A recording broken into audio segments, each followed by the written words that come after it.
Hi everyone, in front of me I've got REDMI Pad 2 and let me share with you how to virus scan your device.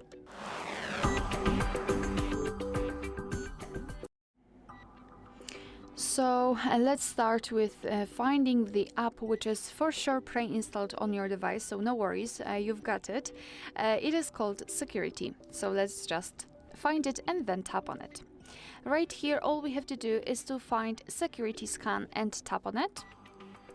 Of course, give the permissions, and now your device is trying to scan itself, so the payment environment, for example, privacy and security and viruses. It will basically scan all of the apps and processes and basically everything in order to find any kind of malware.